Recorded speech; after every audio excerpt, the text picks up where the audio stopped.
E a nossa irmã Ludmila vai falar sobre os obreiros do Senhor. Então, com a palavra, a nossa irmã.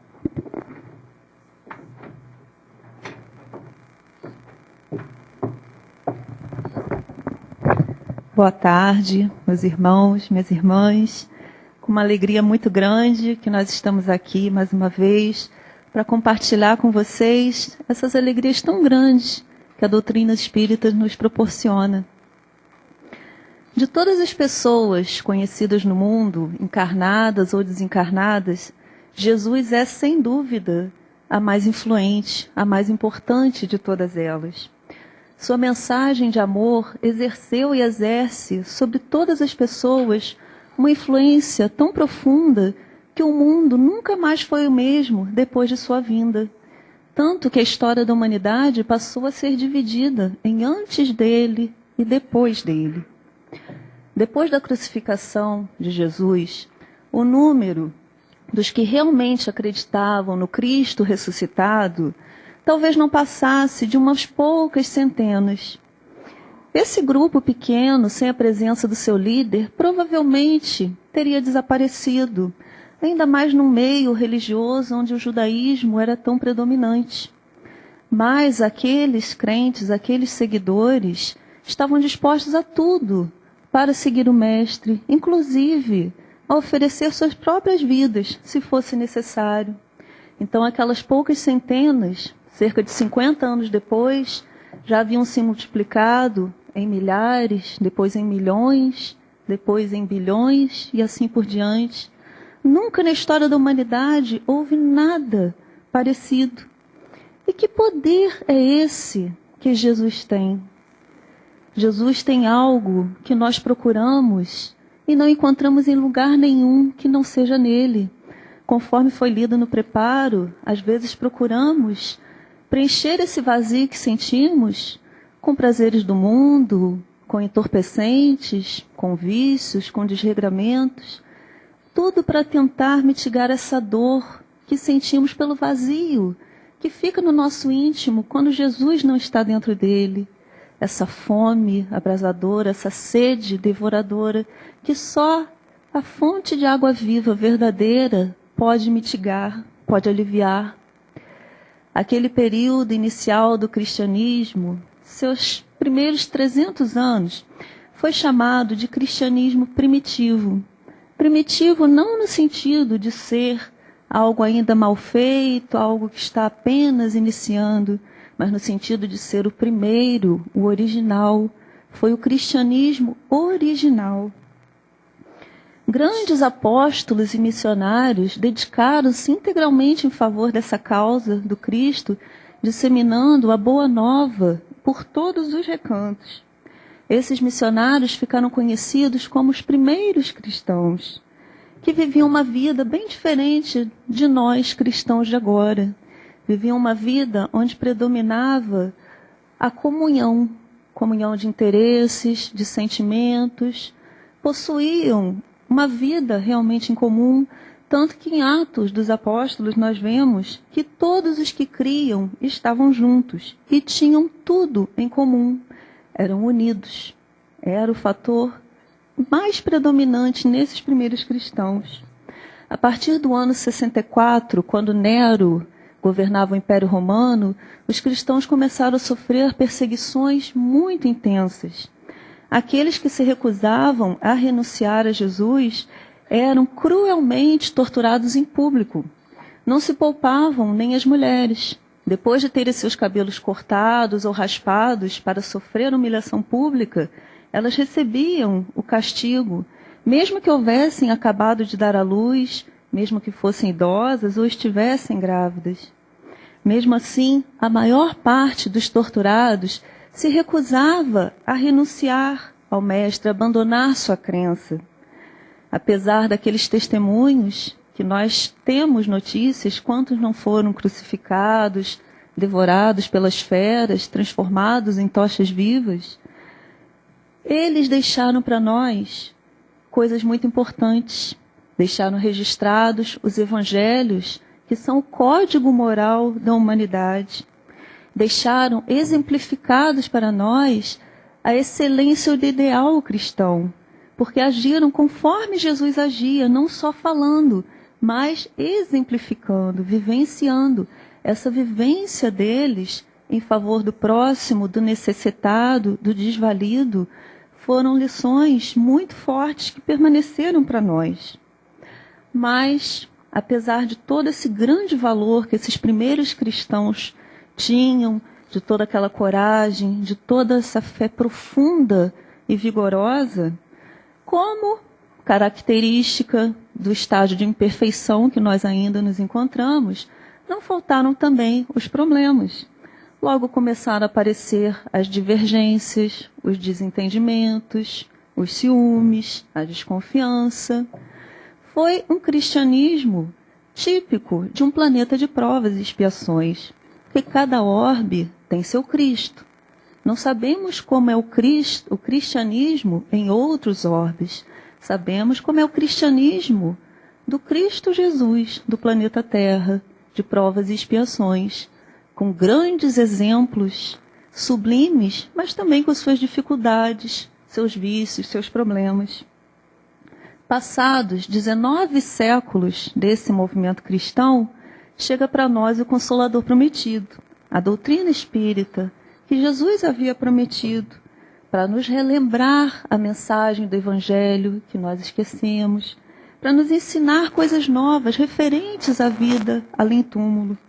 Esse movimento se iniciou em Paris em 18 de abril de 1857, ou seja, há 156 anos. Se os primeiros 300 anos de cristianismo foram conhecidos como cristianismo primitivo, nós podemos fazer uma analogia e afirmar que estamos em pleno espiritismo primitivo, porque estamos no meio desses primeiros 300 anos.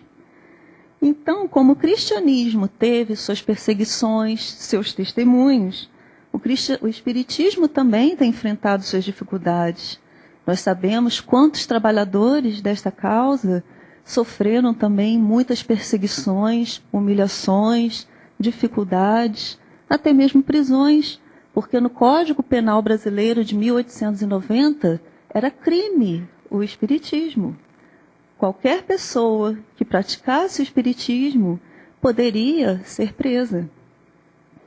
Mas o nosso movimento espírita também tem deixado registrado um manancial infinito de consolo, de conduta, de código moral também, através da farta oferta de livros que nós recebemos, começando pela codificação tão esclarecedora, tão profunda, pelas obras subsidiárias e tantas outras.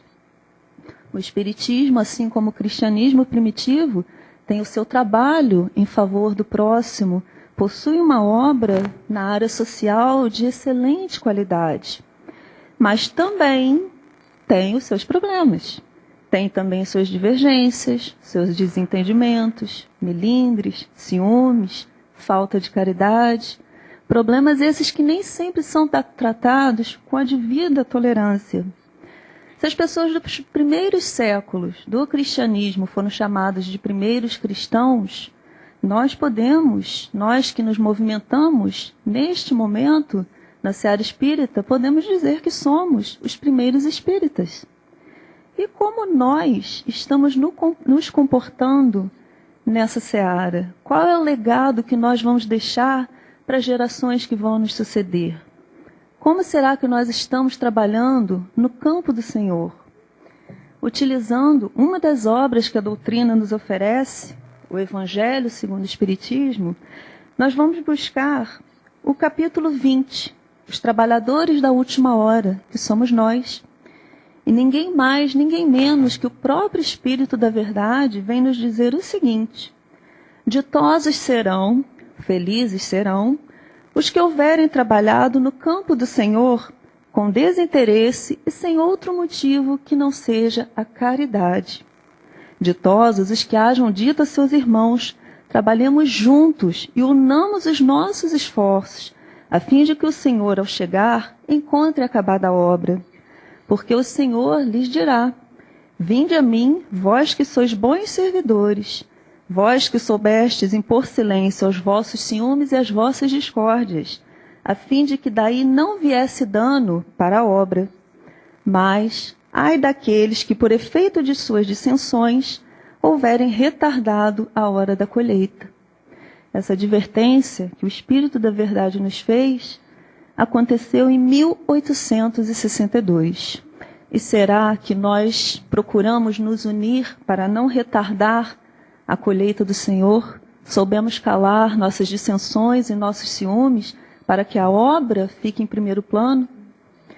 Neste outro livro, Brasil, Coração do Mundo, Pátria do Evangelho, escrito em 1938, Humberto de Campos nos faz outra advertência. Ele nos diz o seguinte: os discípulos encarnados, nós, bem poderiam atenuar o vigor das dissensões esterilizadoras, das divergências esterilizadoras, porque elas, além de não frutificarem, acabam tornando estéril tudo o que está em volta. Então, que esses discípulos bem poderiam diminuir pelo menos um pouquinho essas dissensões para se unirem na tarefa comum, apressando a marcha redentora. Nas suas fileiras respeitáveis, só a desunião é o grande inimigo. Ele está dizendo, meus irmãos, que o nosso inimigo somos nós mesmos, quando não nos unimos, da mesma maneira que o Espírito de Verdade nos alertou. Porque a terra não é um paraíso, e nem os homens são anjos.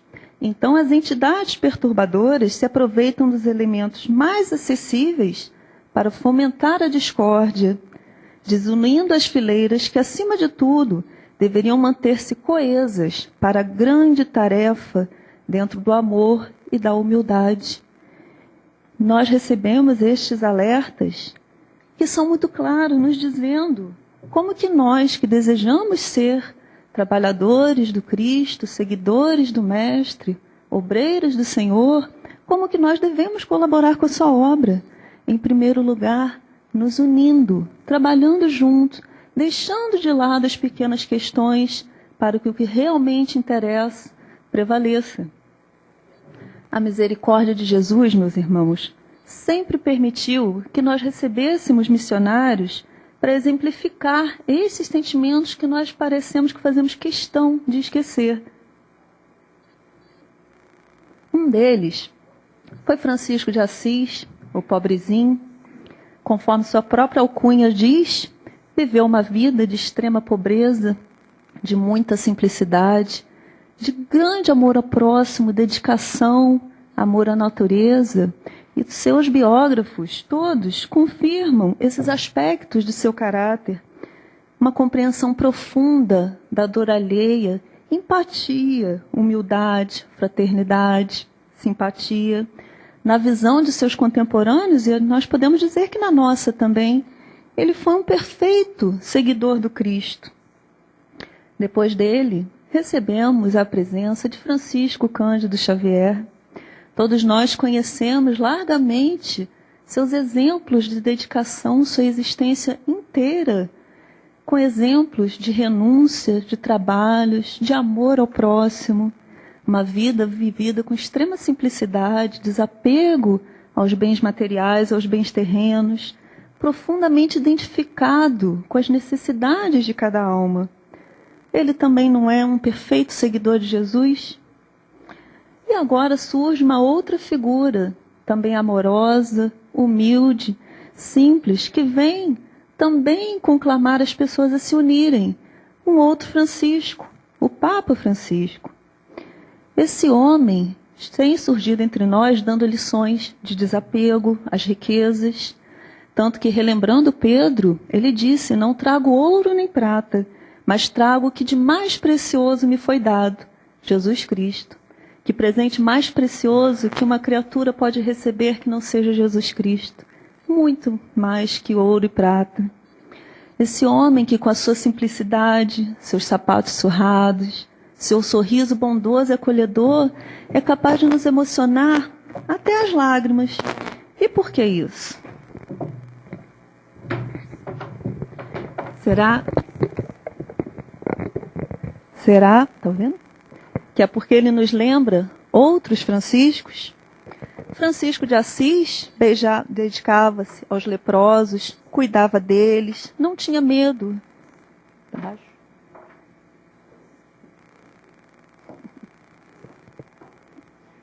Uma pequena falha técnica. Ótimo. Francisco de Assis, que se dedicava aos leprosos, não tinha medo de beijá-los, cuidava com tanto carinho. Da mesma maneira, fez Chico Xavier, que sua vida inteira cuidava, abraçava, beijava, era beijado por doentes de toda espécie que iam vê-lo, aos quais ele ia ver também. O Papa Francisco também demonstrou esse tipo de amor antes de ser Papa, enquanto ainda vivia na Argentina, lavando e beijando pés de aidéticos. Esses 3 Franciscos sempre demonstraram amor pela simplicidade, humildade, simpatia, a vontade de estar junto do próximo, do sofredor, a vontade de estar junto com quem realmente precisa, além de ter essa alegria de estar trabalhando, porque não precisamos ser tristes, podemos ser alegres e felizes por estarmos nos movimentando na seara do Cristo. Essas 3 figuras, tão simples, tão doces, tão irresistíveis, são capazes de se instalar definitivamente no coração daqueles que os conhecem. E por que isso? Porque eles têm e tiveram o coração perfeitamente sintonizado com Cristo. Essas vibrações amorosas que nós sentimos partindo deles são sentimentos que refletem os sentimentos do próprio Jesus, com o qual eles souberam se identificar. Nós precisamos dar uma atenção especial a esse Papa, que nós já sentimos ser uma figura diferente, que surge num momento de profundas modificações da Terra. Nós podemos dizer de renovação, porque acima de qualquer rótulo religioso, o que interessa é a mensagem do Cristo que cada um traz, e é isso que ele está nos trazendo. Voltando a este livro, Brasil, Coração do Mundo, Humberto de Campos, há 75 anos atrás, já nos fez a seguinte previsão a respeito desse acontecimento. Ele nos diz que temos que considerar que a Igreja Católica se desviou da sua obra de salvação. Ela estava destinada a uma obra de salvação, mas se desviou por um determinismo histórico que a compeliu a colaborar com a política do mundo, em cujas teias perigosas ficou encarcerada, e que não é possível desmontar-se sua máquina de um dia para o outro. Sabemos, porém, que a sua fase de renovação não está muito distante. Nas suas catedrais confortáveis e solitárias e nos seus conventos sombrios, novos inspirados da Umbria virão fundar os refúgios amenos da piedade cristã. A Umbria, meus irmãos, é a terra de Francisco de Assis, onde ele viveu. E este livro foi psicografado por Francisco Cândido Xavier. Ele nos diz que da terra de Francisco de Assis, novos inspirados por ele viriam renovar esta instituição dentro da piedade cristã. Nós temos que nos lembrar que somos todos uma grande família humana. A renovação de cada um diz respeito a todos. Como dizia Chico Xavier, estamos todos procurando Jesus, cada um no seu guichê. Então, se chega esse momento de renovação para esses irmãos, temos que nos felicitar, porque é renovação para todos nós também, porque todos nós não procuramos Jesus. E como nós podemos colaborar com essa grande obra? Fora da caridade, não há salvação. É dentro da caridade que nós poderemos realmente colaborar com essa obra. A caridade material, que é tão necessária enquanto estamos encarnados, mas principalmente a caridade moral, a caridade de calar uma ofensa, a caridade de não julgar, a caridade de perdoar, a caridade de procurar ver o bem onde aparentemente só ensina o mal, a caridade em todos os aspectos, conforme Jesus nos ensinou. E se foi esse o ensinamento de Jesus, quem somos nós para querer fazer diferente? Enquanto o Mestre agonizava na cruz, rasgou-se o céu de Jerusalém, e entidades angélicas, em grupos extensos, desceram sobre o Calvário doloroso. Os emissários do paraíso chegavam, em bandos, a entoarem cânticos de amor e reconhecimento que os tímpanos humanos jamais poderiam perceber. Os anjos da ternura rodearam-lhe o peito ferido, como a lhe insuflarem energias novas. Os portadores da consolação ungiram-lhe os pés sangrentos com suave bálsamo. Os embaixadores da harmonia formaram coroa viva ao redor de sua atribulada cabeça, desferindo comovedoras melodias a se espalharem por bênçãos de perdão sobre a turba amotinada. Os emissários da beleza teceram guirlandas de rosas e lírios sutis, adornando a cruz ingrata.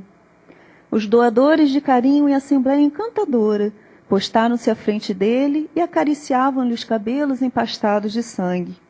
Os enviados da luz acenderam focos brilhantes nas chagas doloridas, fazendo-lhe olvidar o sofrimento.